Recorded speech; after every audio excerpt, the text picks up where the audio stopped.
Tapos pagtingin mo dito, nakikita mo pa rin yung araw. Ang galing. Ganun lang kababaw kami mga lalaki. Walang deeper meaning yun na kung ito katingin ako rin, iisip na yung relationship natin, wala talaga. Wala nag-imagine. Gusto talaga po. Kaya kami sa nanood kami ng TV, palipat-lipat na yung mga lalaki. Wala kasi kami na-absorb na talaga gusto namin. Walang makakausap sa amin, parang...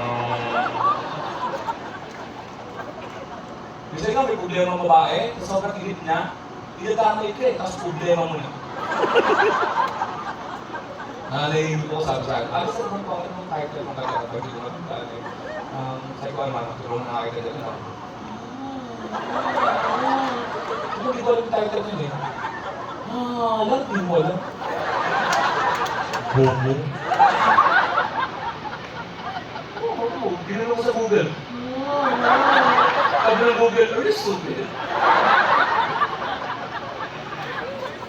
Bumalik. Ako sila, nahinak sa music. Tulong na, sino artista to, letter ang may-ari. Sabi ko, Richard Gomez, Mabel Padilla. Hindi, wapo na international. Sabi ko, Richard Gere, Robert Downey Jr. Hindi, mali ka. Hindi mo alam yung Bobo. Okay, bumalik. Alam ko na kung sino. Sabi ko, sino? Leonardo DiCaprio. Asan yung R? Nar. Bobo. Tapos magbibiro, mapipikon. Hindi na pasensya. Dumaan, sabi ko, uy, bukas sa lap ko. Nag-backslip na ako, di ba? Sabi sa akin, huwag na, tumataba ako eh. Mapilayan ka. Sabi ko, oo nga, no? Hindi ako nag-isip eh, di ba? Pwede rin joke din ako, mamaya magpupumuha mo na dito, masira ko, bumagsak tayo dito, masira yung sahig. Di ba? Kaya tayo masaktan. Ang sabi sa akin, tangin mo. O, di tapos ang joke time. Bukon kami agad, no?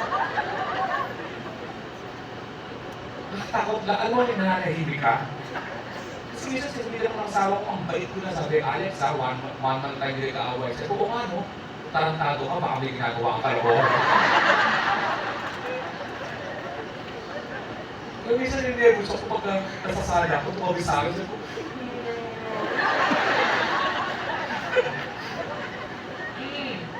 kaya nga lagi ako may hawak na rosary eh. Sabi ko, rosary na lang ako. Oo, kasi hindi ko alam kung nasa isip niya. Kasi hindi na problema sa babae. Talagang ginagawa komplikado ba? Di ba ako? Napansin nyo? Mga multo. Babae. Oo, babae. Kasi, di ba napansin nyo? Wala. Sa dako. Hanapin. Huwag mo manika. Babae pa rin, di ba? Hanapin. Basta babae. Kasi sila daw yung mga may unfinished business. O babae nga, di ba? Yung hindi nagsasayta pag ano problema? Hindi mo alam. Pag namatay, di ba? Pag namatay, sasabihin sa Diyos, balik niyo po ako. Hindi ko nasasabing magusto ko. O di ba? Di ba balik ako?